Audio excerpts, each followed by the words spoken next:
It's that time again. Yep. We are Team Wester. And you are the most important thing to us. Team Wester Podcast. It's all about the team. Welcome back to another edition of the Team Wester podcast. I'm Brad Gelber, and I'm joined by my co-host extraordinaire, Reid Ferguson. Reid, good to have you back. Good to be back. So we have a very special guest in the house today. You may know him by his actual name, which is Joe Andreessen, or you may know him by his nickname, which is Buffalo Joe. But Joe, thanks for joining us today. Thanks for having me. So one thing we wanted to kind of start off with is you are a local Western New York guy, if people don't somehow know that by this point.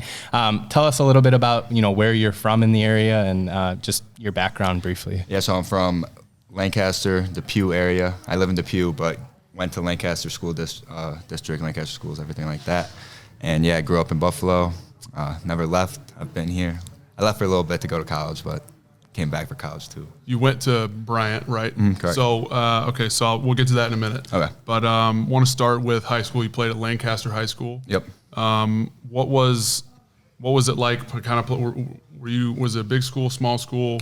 So Lancaster, if you're familiar with Buffalo, like Western New York football, Lancaster is a big school. It's AA, the biggest there is. I think like Niagara Falls is the only school that's bigger than Lancaster in the Western New York area, and yeah, we're pretty solid football. At least since I've been there. Fair enough. Have you always played like when did you first start playing football? Ooh, second grade, I think. Wow. So whatever, 6, 7, however old you are there. My dad was actually our little league coach, and it's like Lancaster. It's like still Lancaster, like little league. It's called like a feeder program. Yeah. So we used to be like, Lancaster used to be like the Redskins, and then we like changed our name to the Legends and everything like that. So it used to be the Junior Redskins, the Little League. I think they're now they're Junior Legends. Gotcha. And I played Junior Redskins. My dad was a coach. Kind of did that growing up, and then that rolls all the way into middle school. Gotcha. So did you play linebacker the whole time, or were you? So in like it's called Pee Wee and Pee Wee ball. We kind of played everything. I played O-line, D-line, like some quarterback, but I played quarterback actually a lot in like little league football. I played linebacker on defense. Okay.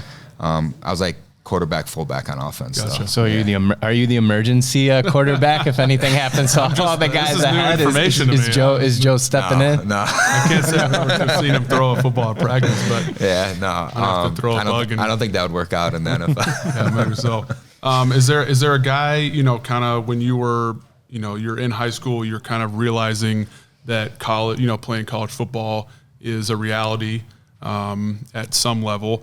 Is there a guy that you kind of looked up to, right, at the linebacker position or at another position you were playing, maybe on offense? I can speak on snappers that I looked up to, guys like that. Are there guys that you kind of modeled your game after or anything? Yeah, I think a big one, sorry, Buffalo Bills fans, but it was Zach Thomas for the Dolphins. So he was like kind of when I was young growing up, but the reason I kind of saw him as a person, he was, like a 5'10", white middle linebacker, just like me. So he like, I could envision myself being him playing in the NFL, and he was kind of like a high effort, like would lead the league in tackles kind of guy. So like I envisioned myself being him. So that was someone, obviously, like Ray Lewis, Luke Kuechly, even Milano, in my high school years. Like I loved watching those guys play. Yeah. But Zach Thomas was someone I really saw myself kind of being. Yeah. So you leave Lancaster, you go to Bryant. You kind of tell us why you made that decision to go to Bryant University. So that was my only offer out of high school. I got offered about 2 weeks before the signing date. The signing day was on my birthday, my senior year. So it was like 2 weeks before that I got offered by them. It was between that or I was thinking about going prep school my senior year to try and get an offer. Kind of my goal was out of high school was to play Division I football. Gotcha. And I had to make that decision when it came, and I decided I wanted to go to Bryant. Yeah. So what was that like living? I think I looked it up, Bryant. I know we were talking about it a couple days ago, but it's in New Hampshire. Rhode Island. Rhode Island. What was it? What was it like? Kind of, it's not a huge football hub, but Bryant has got a pretty good program to it. So what's it like playing football in Rhode Island? It was definitely different, kind of taking me out of my comfort zone. So But I definitely felt that I could play there since I first got there. And, kind of like going like the same thing as you kind of have to just keep growing and keep getting better year by year. And yeah, I love Bryant. I kind of grew to love it a lot. It's a smaller school, and some guys might not like it, but I like the smaller school vibe. And yeah, I grew to love it by the time I was a senior and left. Yeah, nice. And I knew you had some accolades you probably wouldn't promote amongst yourself, but I believe you were an All-American there. Is that correct? My last year I was. Yep. Yes. So obviously that I'm sure Reid wants to ask you about the transition, but I think as a football player, maybe that has, I don't want to say you had a chip on your shoulder because I don't know if that's the fact, but, saying it was your only offer, we've heard, Josh's story, for instance, as being kind of like not having any offers and having to kind of like play with that on. Did that ever motivate you to kind of like want to keep working to prove maybe some people wrong long term? Yeah, I think, you ask any guy in the NFL, they probably have similar stories or stuff that motivates them. So, yeah, like it was definitely a motivational thing. I had coaches come talk to me from FBS schools when I was in high school, and I could kind of tell they didn't really care about me or anything. They're just there doing their rounds and stuff like that. So like, I definitely had those motivational things, but everyone has their road, and it's kind of just about working to get to where you want to get to. Yeah. So you were a grad transfer to UB, obviously. Mm-hmm. Did you have other options? Other than UB, or did you kind of just want to come back home? Or so, my portal experience is a lot like my high school experience. Okay. UB was my only offer in the portal. I had a little different than high school though. I had a lot of teams talk to me when I was in the portal, like even like a ton of Power Fives hit me up as soon as I entered the portal, but they kind of died down. I think a lot of coaches didn't think I was athletic enough to play at their FBS school, but UB did offer me, and kind of at the point they offered me, it was kind of easy decision because it looked like all the Power Fives that I wanted to go to were off the table. So if I was going to go G5, I was happy coming home and going to UB. Cool. Yeah, very cool. What was it like, coming home though? Because like part of it's right. It's saying, oh, it's my only offer or whatever. But like the fact that was like your hometown program, you had to have some like pride or excitement and no, it was coming definitely back cool. For it. I'm very happy that I left and went to Bryant and I got away, but then coming home was definitely special. If I just went to UB right out of the gate, I'm sure I would have felt like I wouldn't have liked that as much, but coming back to UB, it was super cool. And my friends and family just being able to come to the games every week was definitely special. Cool. So before I get into kind of like the recent NFL stuff with your, the spring and everything, I know you got a funny Sunday night story. Sunday Night Football story from last season that I overheard you talking a while back when we played the Giants. Can you share that? So that was Sunday Night Football. I believe it was Sunday Night Football last year. Yeah, Sunday Night Football. Because that's the only game playing college football that I could go to really, because we had I know some schools are like Sunday practice and then Monday off. We actually had practice Monday, but I still went because I had friends in town from Bryant College. They were visiting me. They watched me play Saturday, and then they were coming in to watch the game Sunday, the Bills. And one of my friends is a Giants fan that was at the game, so he was like rooting for the Giants there. So we went tailgated, did everything. But I have practice the next day, so like I'm being smart. I don't want to stay out, and it's getting late. And during the game, close game. It was a close game. It was kind of a boring game, honestly, in my opinion. There wasn't like a lot going on. It was like not a lot of big plays. Yeah. And it gets towards the end, and I'm getting tired. In season, I go to bed early, and I'm not used to. And my one friend, he's like still drinking. And he's like watching the game.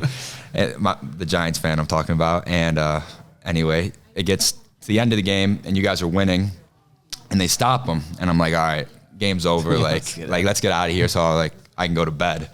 So we're driving home. I'm in the car driving, and my boy's on his phone. He's like, they got the ball back. And he's watching it like on his thing. And he's like, I swear if they score, I'm going to kill you, Joe. And I'm driving home, and I'm like, I feel so bad. Like he's visiting me from New York City, and he's in here. And Taron Johnson ends up making the play in the back of the end zone. He was still mad at me. Yeah, so that was the story. It's just funny thinking about it. I'm laughing in my head right now. No, I love it. I thought it was funny when you told the story, so I wanted you to share it. But okay, so kind of rewind back to this right after your season this year, this spring, you get invited, I believe, to a couple mini camp tryouts here in Kansas City. Is that correct? Correct. Yeah. You did both? Yeah. Right. So how did you choose to do both over versus just one or the other? I guess it was my decision, but we were listening to my agent. So I think there was even other teams. But just like there was those 2 weeks of mini camps that the NFL teams have them on, and but my agent was like, these are the best two. You could go to these other ones too, but I think these are the best two for you. We're talking about two top teams in the AFC. And so that's kind of this decision we made. Obviously, I wasn't too happy that I wasn't signed yet, so it was kind of like all that. I'm just whatever you think. Sure, we're gonna go. I was undrafted my guy myself. Yep. I kind of I did tryouts and everything. Yeah, it's a tough. Kind of got to swallow your pride a little bit. Absolutely. Yeah, for sure. One thing I want to ask you though, because again, it's kind of like your career journey seems to repeat itself a little bit. If you think about it, it's like the initial college offers, it like didn't go maybe the way you hoped, and then kind of even in the transfer portal for grad, and then you just almost like keep overcoming these hurdles, right? And then the NFL, it's the same thing. It's like the draft didn't work out maybe the way you wanted, but then like you have these opportunities. Yeah. So I think it's like a testament maybe to your journey so far, and like you kind of keep like feeling like you could pick yourself up and just keep going every time. Yeah, no, I think God has I don't know, like I've always thought about the same way in my life, like just like I'm barely like slipping by to the next level, and just like barely making it, but like he's like doing it for me still. So like I think it's been super special what he's done in my life. Absolutely. Yeah. Love that. So kind of following the track in this spring, you make the team after the trial. You're kind of that 89, 90th guy on the roster, right? Yep. What was your mentality, right after you find out, you're like, all right, they're signing me after the tryout. You're getting ready for OTA practices, the week or 2 weeks later. What was kind of your mentality? Were you just like, hey, I'm gonna you mentioned being a big fan of Milano. Were you like, hey, I want to get in the film room with Milano? Were you like, hey, I just need to take a step back and kind of breathe and figure this out for myself? Like, what was kind of going through your mind those the week or two after that, as you're kind of prepping to be a part of the team? Yeah, I think I don't know. I was just myself, honestly. You know me, like me in the facility. I'm not like the huge talker or anything like that. No, I left Milano alone. I didn't. I left the vets alone. I didn't want to like be like. I don't know. Smart rookie. Yeah. I wanted to be a smart rookie. Some guys are different. Some guys like the rookies. But I mean, that's how I am too. Just like even if I wasn't a rookie, that's how I am for the most part. And just not try to do too much. I think just being myself, going out there playing ball, trying to learn as much as I can. Take it whether I'm overhearing it or the coaches were telling me it. So yeah. Was there any additional pressure for it being your hometown team? Because I know we said that about college maybe, but now you're like NFL level, and you're still in Buffalo. Is there any additional like pressure with that? I wouldn't say there was additional pressure, but I think during kind of like I have social media and stuff and everything like that, so kind of felt like maybe like people felt like maybe the Bills were just giving me an opportunity because I was a local hometown, so like I didn't really like that aspect of it. Sure. But not added pressure, just kind of like how you said earlier, just like stuff to prove, like that added to my motivation and everything like that. Yeah. So OTAs, and what was kind of your biggest? Do you have a biggest takeaway from OTAs that kind of helped you prep for training camp over the summer? I think at the end of OTAs, actually, I started getting a lot of reps just because some guys were dealing with some injuries. So I was in there getting like 2 reps and playing Mike and like running the defense and everything like that. And that actually helped build my confidence a lot, just from the fact that like I was playing, but I felt comfortable with the defense. I thought I was processing fast. So kind of going into the offseason, I just wanted to make sure I stayed on top of the the defensive scheme. Not even like obviously like the physical and like I was working out and everything like that, but I just wanted my mental to be sharp. Sure. Going into training camp. So that kind of leads into the next point, right? You kind of fast forward through a couple weeks of training camp. You get to the Pittsburgh game, right? And you get your first start in the preseason. Yeah. Kind of, when did you find out that you were going to be starting that game, and kind of talk about your mentality, I guess, leading up to it as a tryout guy, right? Just a couple months before you make the team, and now you're starting a preseason game. For the hometown team, but I don't want to keep harping on it, but that's got to be So big deal. Al told me, and Al's our linebacker coach. Al told me in the hotel. So I mean, we were there for a couple days. With the joint practice. Yeah, the joint practice and everything. So I think he might have told me. Felt like a long time. Maybe like we were there forever. He told me somewhere in there, maybe like 2 days before the game. Okay. So he didn't like tell me like right before the game, and. Yeah, I was definitely nervous, thinking about it a lot during our time off and everything like that. But I kind of put in the back of my head, like me personally, like I never watched the preseason, like when I was a fan. So like, I was like trying to minimize the game in my head. Like this isn't that big of a deal. I could go have a really bad game and like no one would really care, Right. And then I think, how it worked out, I was like really happy with how everything went. And, we got the win and our defense played well. And, I'm just happy how it worked out. Obviously, that's kind of how everything skyrocketed. Yeah. And it's been cool since then. That's funny that you say that. I was going to say, did it change your perspective on the preseason after that? Like, do you like it a little more now after getting starting it there? Yeah, I guess so. I mean, I'm in it now, so it's – yeah, but that was just, I don't know. Like, I totally as a fan, I never watch it, but after the game, a lot of people obviously a lot of people do watch it. So. Yeah, sure. Yeah. That came after that game was when I guess Josh Allen kind of coined you with the nickname Buffalo Joe. So I just want to know, do you like the nickname? And if so, if not, you don't have to say, but do you like it? And what was the whole kind of thing behind it? Like, how did it kind of come to be? I really don't know how. I think Josh just said it after the game and it picked up steam. But no, I do like it. Like obviously, like Buffalo's like where I'm from and everything. So it's like, I think anyone would like their name attached with where they're from. Sure.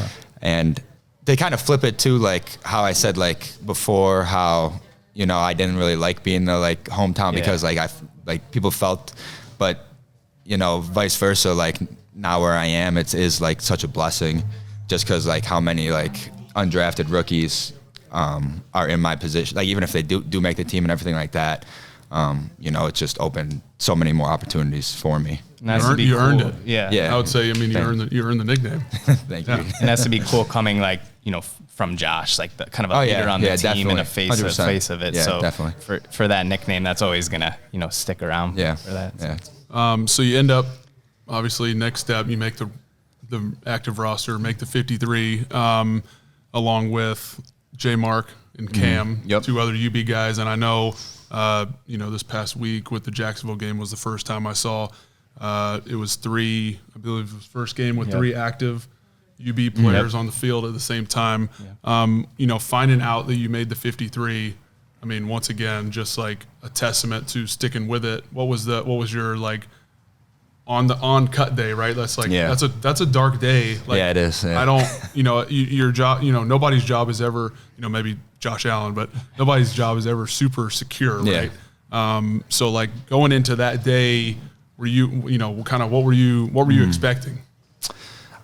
So kind of like talking about how preseason went, everything. I was kind of towards the end of preseason, like maybe that last week going into Carolina, and then like we kind of have that weekend after. Like I was ready for like it just to be over with, and I was happy with what I put out there. And obviously, whatever happened, I was gonna be content with, I guess. Obviously, you want that's a good place to be, though. I was like, I was at peace with what I put out there, and I think I showed I could play in the NFL, whether the Bills kept me or not. So I think that was just kind of like satisfying in myself. For sure.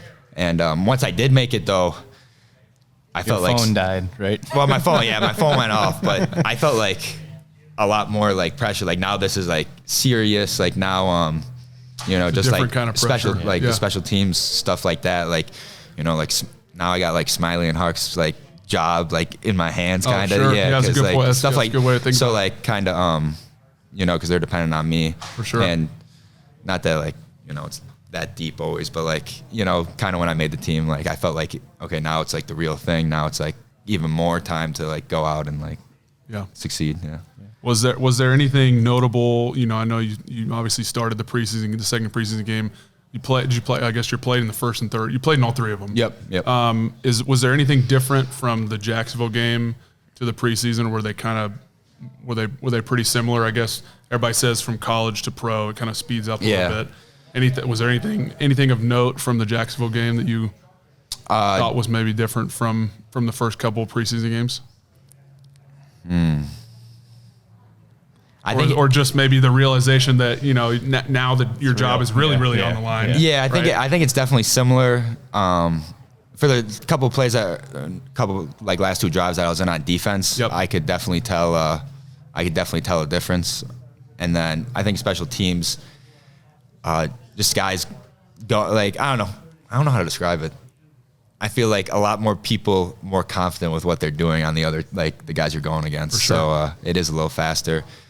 But they're getting paid too. Yeah, 100%. That's the running joke. Does some of it hit you? Like I would imagine you both would know way better than me, but in the moment you're so focused on what you're doing that you don't have an ability maybe to soak it all in. So was it almost like after the Jacksonville game or like when you got home that you kind of like hit you like I just played in like a regular season NFL game on defense? Like does that settle in at all, or are you just like so focused? Well, during the national anthem.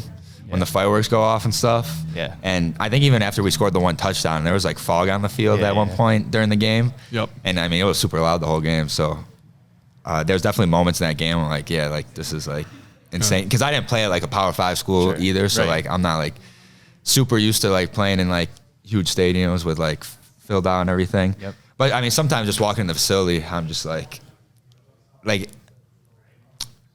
I play for the Buffalo Bills. Like I'm in the NFL and like, does feel weird.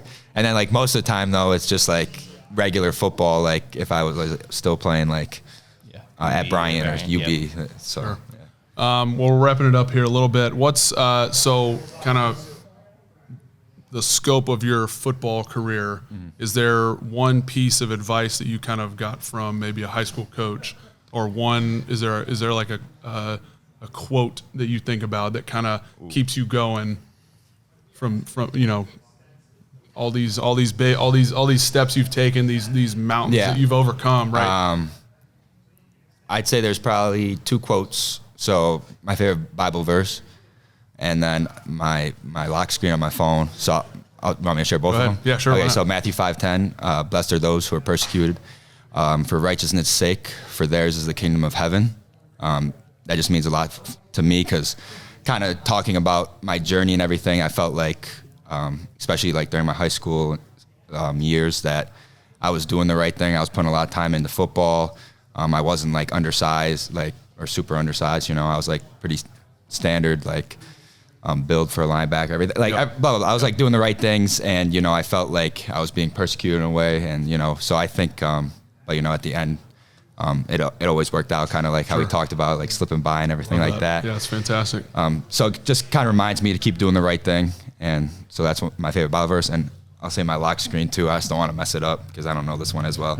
So this one says, all men have fears, but the brave put down their fears and go forward, sometimes to death, but always to victory.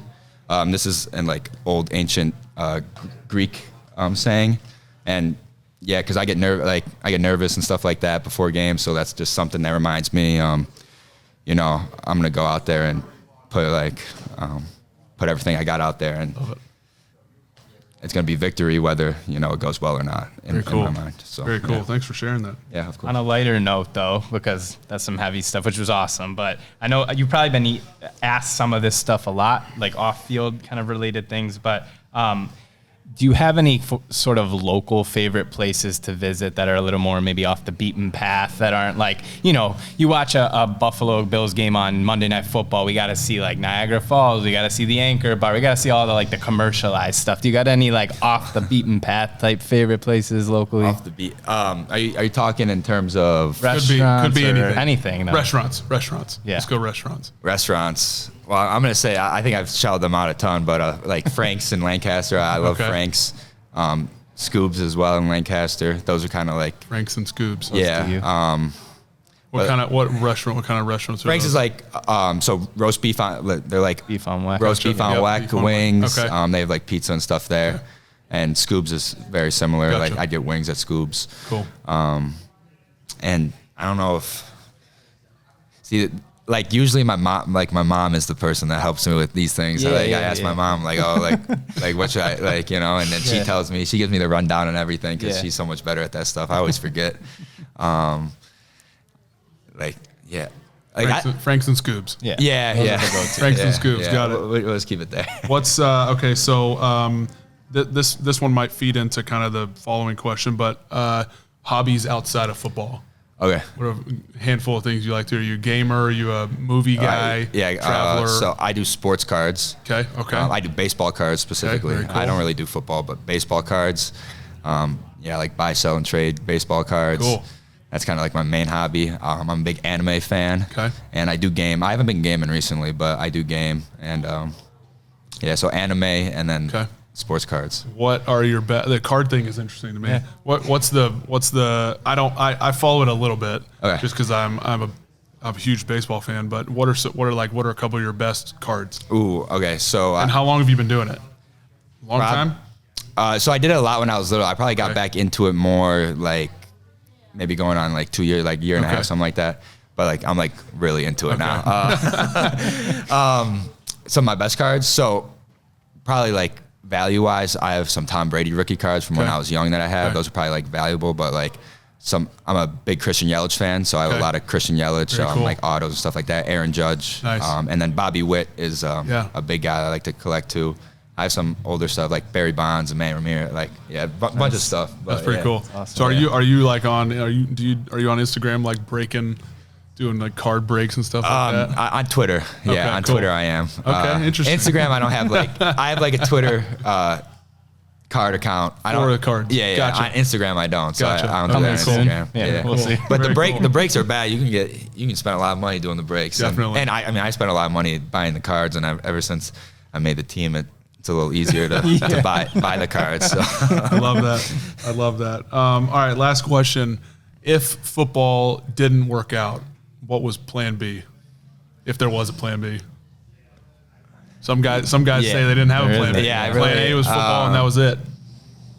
Yeah, I didn't. I couldn't tell you what I'd be doing today if I didn't make the team and everything like that. To be 100% honest, I probably would have found a job somewhere in Buffalo for the time being. I have no clue, honestly. The answer is Joe would have been working at Western Automotive Group in some capacity. That's right. Yeah, I'm not 100% sure. Sometimes sometimes guys talk about that just because it helps them, burn the bridges, right? Yeah. No, there's no fallback plan. You kind of 100%. forces them to feel like they got to do whatever it takes. Many times during my college career and stuff, or like even during the draft process. Sure. Like, for example, when you're talking about draft day, I didn't get signed right after the draft, and you think about that, like what am I gonna do if this doesn't work out? Yep. And it was a scary thought at times, definitely. So I was walking dogs for a little bit. I was unemployed, so you kind of got to do whatever you got to do. Yeah, absolutely. Well, Joe, we want to thank you so much for being here today and taking the time, and wish you a great rest of the season and stay healthy, and hopefully good things continue to roll your way. Thank you. Appreciate it. Appreciate it. Thanks so much to Buffalo Joe for joining us there. That was actually a really great interview to get to know a little bit more about a unique hometown player in that regard. But Reid, talking a little football, I think we should maybe hit on a few things here. So obviously you and I chatted right before the Miami game. went pretty well. Yeah, definitely. Got the win there. Yeah. And then we bring it to the Jacksonville game, which also went pretty well. Yep. So, I guess I wanted to know from your perspective, like in those games where things are going that well, especially early on, it is not unheard of for it, guys to get maybe, I don't want to say lazy, but you kind of just like start sleepwalking a little bit maybe, or you take your foot off the gas, I guess is the best way to put it. That did not happen at all in the Jacksonville game. No, definitely not. And I think, I don't really know the right way to phrase it, but over the past, 6 years since Josh kind of been, here and kind of at the status that he's at, kind of just an all-star, we score a lot of points. Like a defense is usually, we usually have a very good defense. So, luckily we, the core group of guys on this team have been through a couple games where the it gets, we score a lot early and, we've learned to not, like, as you said, not take our foot off the gas. We go into halftime. We're coming out for the third quarter. It's 0-0. Right. You still, they came out and scored, on their first drive out of halftime. It's I think it was maybe, I don't know what the score was, 32-10 or something, 27-10 or something. Right after they scored there. It's still a game. So I think that forced our hand a little bit to keep going, but it was both of those games back to back. It's exciting. It's great to be a part of, and it's a lot of fun. But we're very much looking forward to Baltimore on Sunday for sure. Yeah, one of the things I saw Sean McDermott was asked going into the halftime by the TV crew there. For ESPN was, why are things going so well for the team? And, they were 5 for 5 on touchdowns, like almost unheard of. And, Sean gave his typical response of we're playing good fundamental football, which I couldn't think of a better Sean McDermott way of putting it. Definitely. And it seemed to pay off. I mean, on all the phases just seemed to be firing. And I think maybe from your perspective, sometimes there's times where the offense will maybe carry the weight a little bit, and then there's other games where the defense has to step up. But when all three phases are kind of firing together, that seems like that's like the most unstoppable combination. Yeah, I think, it's this is another Coach McDermott-ism, complementary football, right? And it's, you look across the league, fundamentals and teams that have great fundamentals to start the season and teams that are playing complementary football are the teams that do well to start the season and continue to do well, throughout the season. So, like, just like you said, sometimes you got to win games, 42-40. Yep. Sometimes you're going to have the games like we had against Jacksonville. Sometimes you're going to have the games like we had against Miami where defense gets some turnovers, defense gets a touchdown, right? And then, think back to last year against Miami. Last game of the season, we're in a dogfight. We're down 14-7 in the I think it was third quarter, or maybe early fourth quarter, and we get a punt return touchdown. Completely changed. Completely changed the tone on the sideline. No, not that we were down. We were just looking for a spark, right? So when you talk about other phases feeding. Offense, defense, special teams, kind of feeding off of each other. It's a real thing. Big plays happen. The guys that are sitting on the sideline are excited. Big sack. Offense is excited to, have good field position and get back out there and go score a touchdown. So, it's like I said, it's another Coach McDermott-ism. But it really,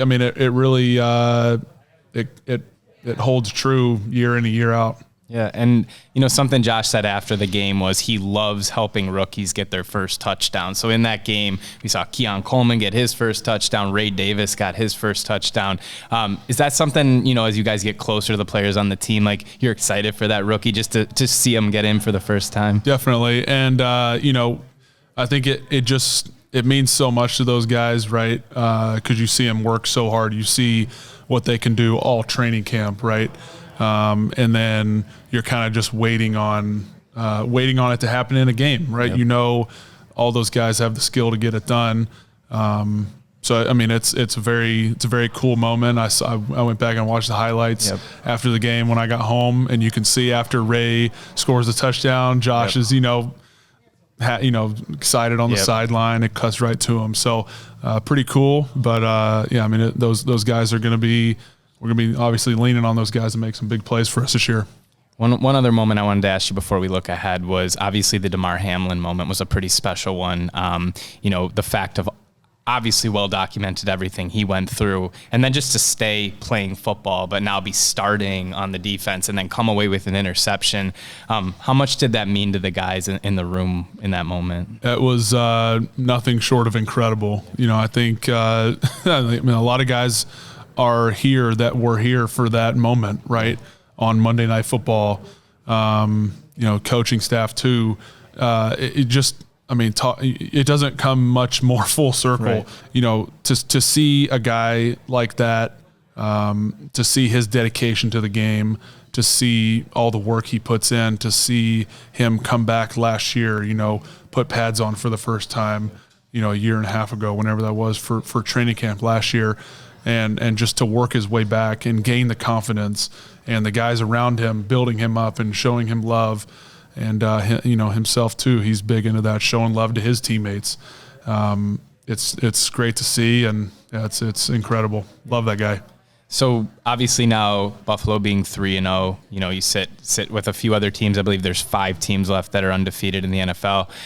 Maybe it speaks to what you already said about kind of being with a team of guys who have gone through success. So you're a little more used to it now. It's not a new thing to you guys.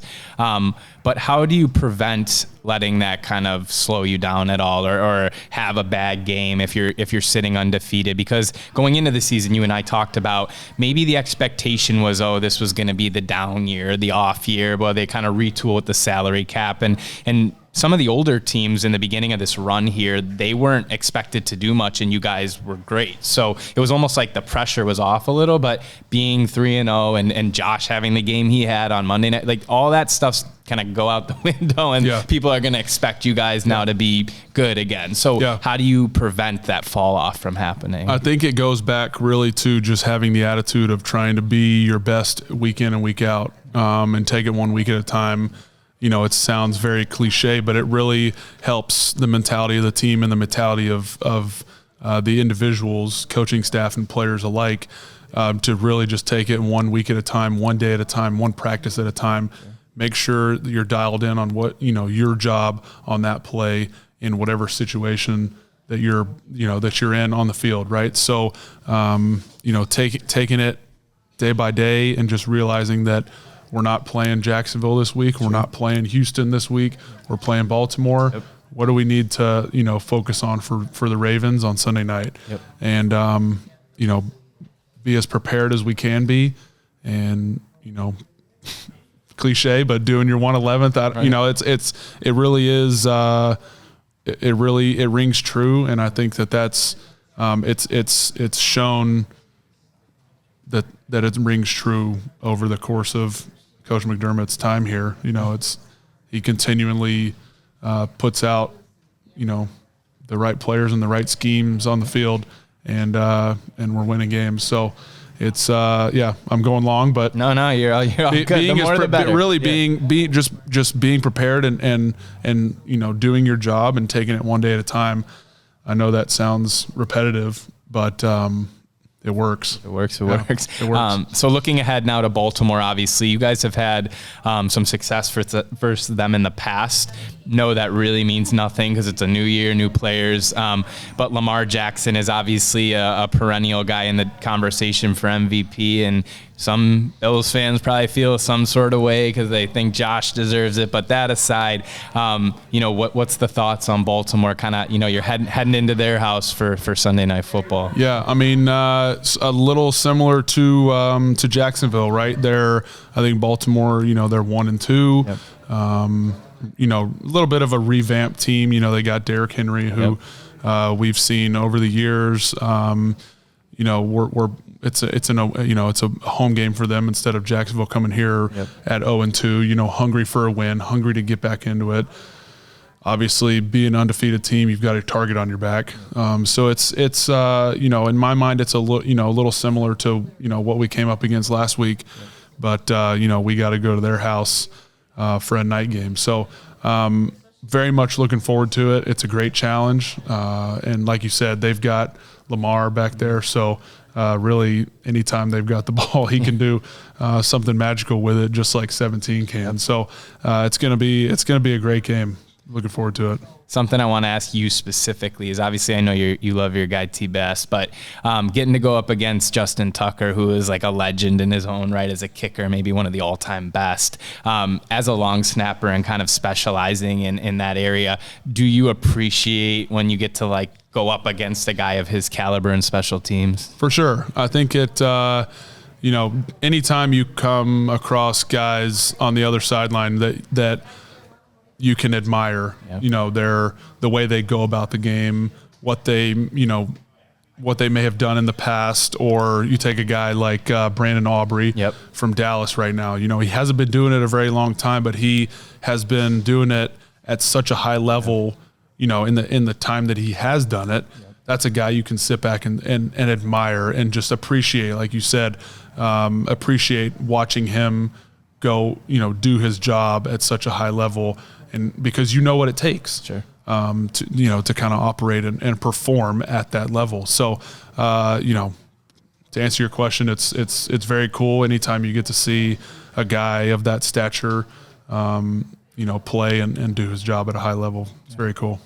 All right, last thing I'm going to ask you, and I know you already kind of preempted it, so you said we're not looking ahead to the Texans game because we still got a game right now, so I totally understand that. And I won't ask you it directly in terms of, anything to do with the Texans or maybe a former player that plays for the Texans, nothing like that. But just in particular, do guys get up at all for games? And I know I've asked you this before, maybe if it's like a division rival or things like that, but do you get excited to go up against a former player? Like I know, for instance, last week you guys got to see Mitch Morse, your friend, and Gabe Davis, some former players. So when they're coming up on the schedule, is it a little exciting maybe just to get to see an old friend, or is it just a little more competitiveness between teammates? I think, everybody has different things that motivate them, right?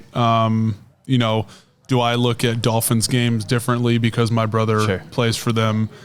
Probably a little bit. Yeah. Nothing that would affect my play on the field, but am I, excited for that game when it comes up? Absolutely, because I can see my brother the day before and hang out with him in pregame and stuff like that. So, definitely, outside of stuff that would, probably go into a game plan or something like that, I can't really speak on. But as far as, looking forward to, I think every week you look forward to, if you know other people on the, whether you played with them or them from college or whatever it may be, you're excited to see them before or after the game or swap jerseys with them or whatever it may be.